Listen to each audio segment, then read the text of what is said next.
양비로는 안 된다. 그럼에도 불구하고 양비로는 안 된다. 먼저 관련 기사 잠깐 먼저 보겠습니다. 김기현이 오세훈과 동동주를 마시면서 회동을 했다고 합니다. 김기현은 이 자리에서 우리 당이 연대와 포용 통합을 위해 연포탕을 연대 포용 통합 연포탕을 끓일 수 있는 그런 모습이 돼야 한다 이랬고, 오세훈은 친윤이니 반윤이니 하는 용어가 사라지고 화합된 분위기가 되도록 노력해달라 이렇게 말을 했다고 합니다.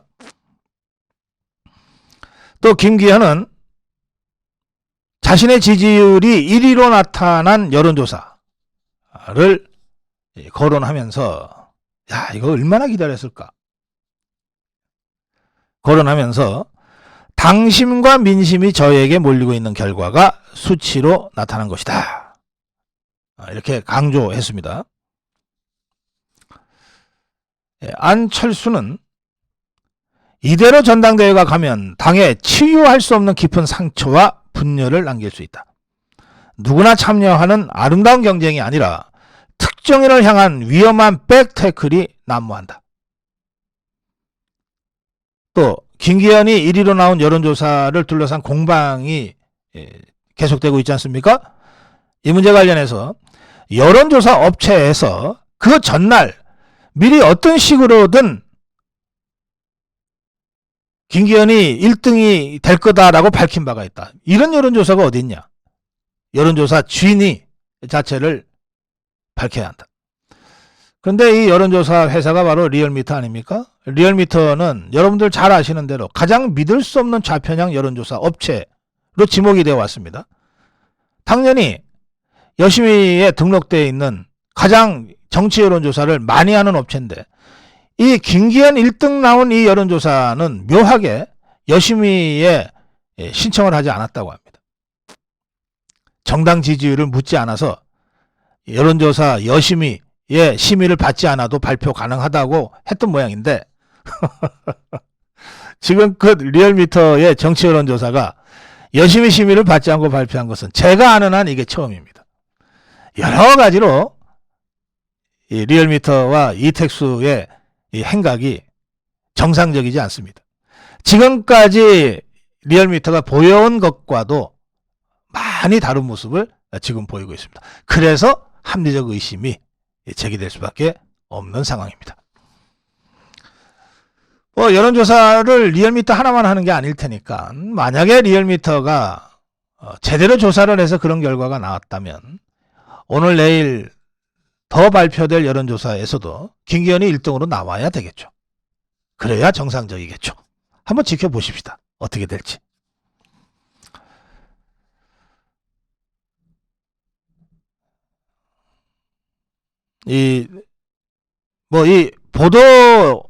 언론 보도에서는 이 용어를 친윤계라고 해서 보도를 하니까 저도 일단 전달할 때는, 언론 보도를 인용할 때는 언론 보도에서 보도한 그 표현을 그대로 제가 쓰겠습니다. 마음에 안 들어도. 여러분들 양해하시고요.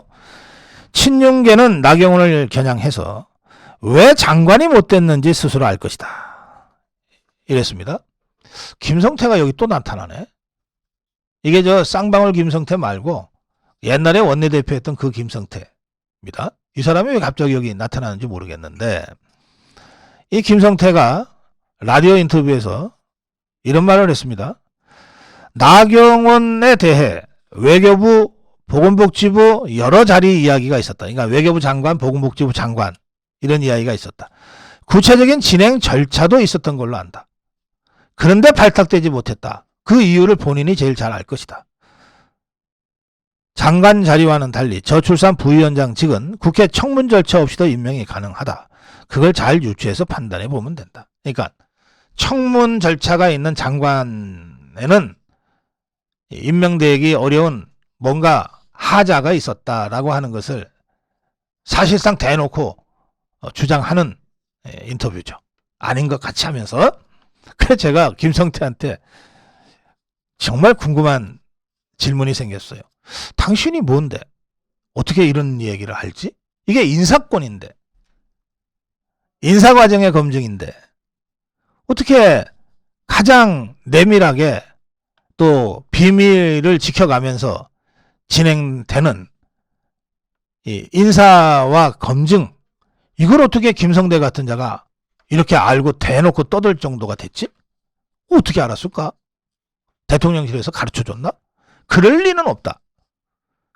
대통령실의 인사 라인이라고 하는 것은 그야말로 비밀 엄수를 생명으로 하는 곳이다. 대통령실에서 이런 얘기가 나갔을 리가 없다. 근데 어떻게 이런 얘기를 대놓고 하는가? 그것이 궁금하다. 장제원은 좀 후퇴하겠다고 하는 것 같던데 계속해서 전면에 나서네요. 제2의 유승민이 되지 말기를 바란다고 나경원을 향해서 공격을 했습니다. 공직으로 대통령과 거래를 시도하는 패륜, 반윤 우두머리가 되겠다는 것. 뭘 얘기하는지 잘 모르겠네. 또 박수영이라고 있습니다. 초선 의원인데 뭐 56명의 초선 의원들 중에서 우두머리 역할을 하고 싶어서 안달이 난 의원이 하나 있습니다. 부산에 박수영이라고 있습니다. 나경원과는 아마 서울대 법대 82학번 동기가 될 겁니다. 이 박수영이가 무슨 패러디물을 만들어서 올렸어요. 나홀로 집의 포스터에 나경원의 얼굴을 넣은 합성사진을 올렸어요. 야, 참 이렇게 유치하냐. 나홀로 집에 나를 나경원의 나자로. 나경원이 반격을 했습니다. 페북에 제2의 진박간별사가 쥐락펴락하는 당이 과연 총선을 이기고 윤석열 정부를 지킬 수 있겠는가. 2016년에 악몽이 떠오른다. 이 진박간별사 얘기가 나와서 느닷없이 말이죠. 그 김무성이 보좌관 출신이면서 지금 평론한답시고 왔다 갔다 하는 또 윤석열 대통령 대선 때 그 윤석열 대통령한테 아주 말도 안 되는 이 험담을 했던 장성철이라는 평론가 있죠. 이자가 이 진박간별사 얘기가 나오면서 갑자기 원유철이 진박간별사라고 주장을 했다는 겁니다. 다 참. 2016년에 진박간별사는 2명이 있었습니다. 한 명은 이한구 공관위원장, 한 명은 당시 실세였던 최경환 부총리. 주로 최경환이 전면에 나서서 진박이라고 생각되는 사람들의 사무실 개소식 같은 데 가서 연설을 해줬죠. 최경환이 나타나면 아, 이 사람이 진박이구나. 그런 식으로 언론이 보도를 했죠. 원유철은 그때 이 진박간별을 했던 이항구, 최경환과 김무성 사이에 치열한 공방이 벌어지다가 김무성이가 도장 달고 튀어버리니까 당시 원내대표로 있으면서 이 김무성이를 달래로 부산까지 쫓아내려가서 술 한잔 받아주면서 어떻게든 등 두드리고 달래가지고 다시 데리고 올라와서 공천장에 당 도장을 찍게 만든 사태의 수습자 역할을 한 것밖에 없어요. 그런데 아무리 세월이 몇 년 지났다고 해서 누구나 다 아는 그 사실을 이런 식으로 함부로 왜곡해서 원유철이가 무슨 진박간별사였다는 둥 이런 식으로 근거 없이 얘기하는 것은 좀 자제됐으면 좋겠습니다. 자, 그건 그거고. 나경원 측에서는 장관 인사검증까지 거론한 데 대해 이거는 좀 금도를 넘어도 많이 넘는다. 지금 일일이 대응할 이유가 없지만 향후 기회가 된다면 직접 설명을 할 것이다. 또 나경원은 이렇게 얘기했습니다. 윤석열 정부의 진정한 성공에 누가 보탬이 되고 누가 부담이 되는지 이미 잘 나와 있다. 당원과 국민들도 분명히 그 팩트를 알게 되실 것이다. 한 중진 의원은 많은 당원들이 무슨 장관 인사검증이라든지 2016년 총선 실패의 원인이었던 공천 실패 문제까지 거론하면서 집안 싸움을 벌이는데 암담해하고 있다. 이렇게 내분이 벌어지니 민주당이 한때 100년 집권 운운하면서 우리를 조롱했던 것 아니냐. 자, 정진석 비대위원장. 이 당내의 이 상황이 이게 심상치 않다고 보고 이렇게 주장했습니다. 앞으로 친윤, 반윤이라는 말 쓰지 말라. 국민을 실망시키는 일 해서는 안 된다. 이번 전당대회를 대통령을 공격하고 우리 당을 흠집내는 기회로 사용하지 말라. 이런 사람들에 대해서는 당과 선관위가 즉각 제재에 나설 것이다. 너무나 당연한 얘기입니다. 사실은 친박 친윤 반윤 이거 언론이 쓰는 건데 언론에 대해서 보도 자제를 요청하거나 해야지 이 대표 후보들한테 이렇게 하는 것이 뭔가 좀 핀트는 안 맞는 느낌이 듭니다만 뭐 어쨌든 당대표 후보들부터 나 친윤이야 나 반윤이야 이런 식으로 공방을 벌이는 것은 적절치 않다 뭐 이런 지적을 한 겁니다. 그런데 사실은 나 친윤이야는 있지만 나 반윤이야는 없어요. 유승민이 빼놓고. 유승민이는 출마할지 안 할지도 몰라요. 아마 못할 겁니다. 하더라도 그거 별로 변수가 됩니까? 근데 그 유승민이 하나 빼놓고는 다 친윤이잖아요. 이른바 친윤이잖아요. 여기 뭐 김기현, 안철수, 윤상현, 조경태, 황교안, 강시덕 모르겠어요. 나경원 대표가 출마 결심을 하면 나경원까지 포함해서 여기 반윤이 누가 있습니까 도대체? 누가 반윤이죠?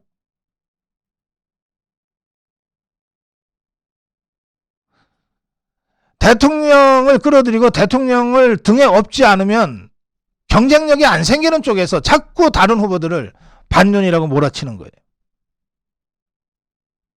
그걸 우리 주권자인 당원들이 쏘가 넘어가면 모르겠는데 당원들이 그런 거 쏘가 넘어갈 사람들입니까?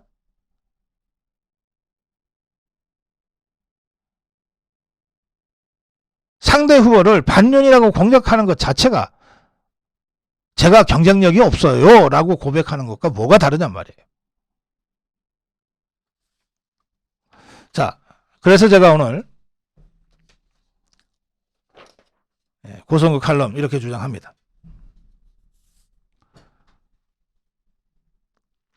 지금 이 전당대회 막 시작되고 있는 상황에서 서로 간의 공방이 치열합니다.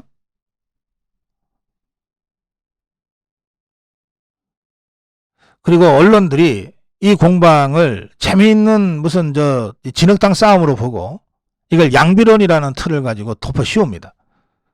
친윤하는 김기현, 장제원이도 문제고 또 그들과 공방을 벌이고 있는 나경원이도 문제다.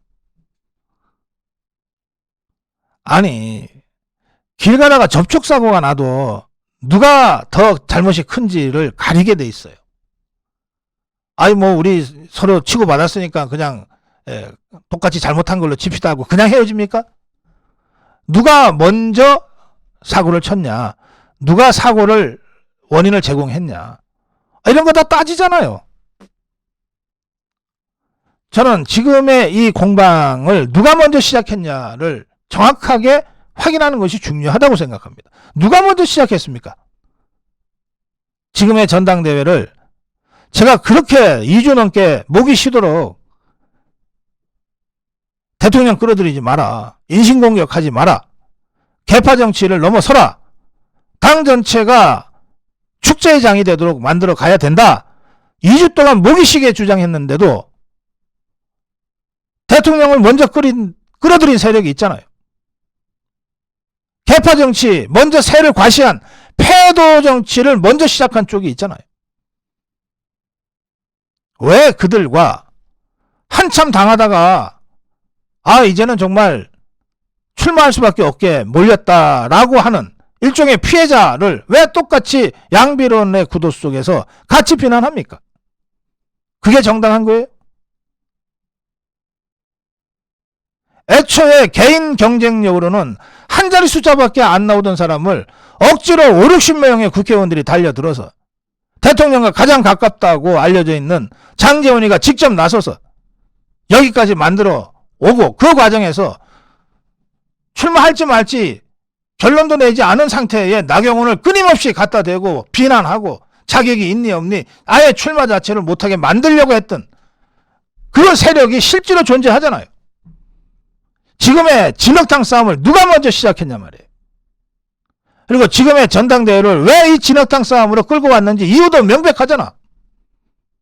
정상적인 경쟁으로는 게임이 안 될 것 같으니까 이걸 진흙탕 싸움으로 몰고 가고 새를 잔뜩 보여주면서 패도 정치를 거리낌 없이 자행했던 세력이 있지 않냐 말이에요. 저희가 지난 토요일 날 이런 논평을 했습니다. 나경원을 반대할 권리 있다. 나경원을 찍지 않을 권리가 있다. 그러나 나경원을 원천적으로 출마 봉쇄할 권리는 누구에게도 없다. 왜 출마 자체를 못하게 만들려는 것이냐. 이게 과연 공정한 것이냐.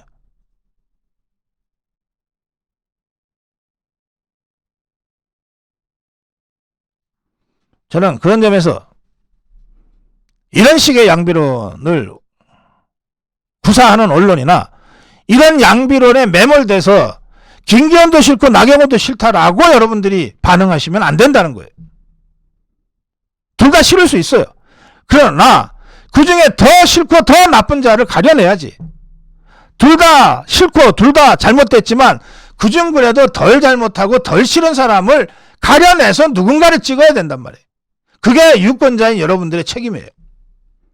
그러고 못할 거면 당원 100% 투표 주장할 자격이 없었던 거예요. 우리가 여러분들의 수많은 그 요청과 요구가 모여서 당원 100%로 당대표 뽑기로 당원 개정을 했잖아요. 그러면 당원 여러분 한 분 한 분이 엄정한 심판자, 유권자로서 시시비비를 제대로 가려서 선택해야 된단 말이에요. 둘 다 똑같이 잘못한 것처럼 보이니까 둘 다 싫다? 그럴 거면 왜 우리한테 권리를 달라 그랬냐고. 이런 걸 가려낼 줄 알아야 되는 거예요. 누가 먼저 이 더러운 진흙탕 싸움을 시작했는가?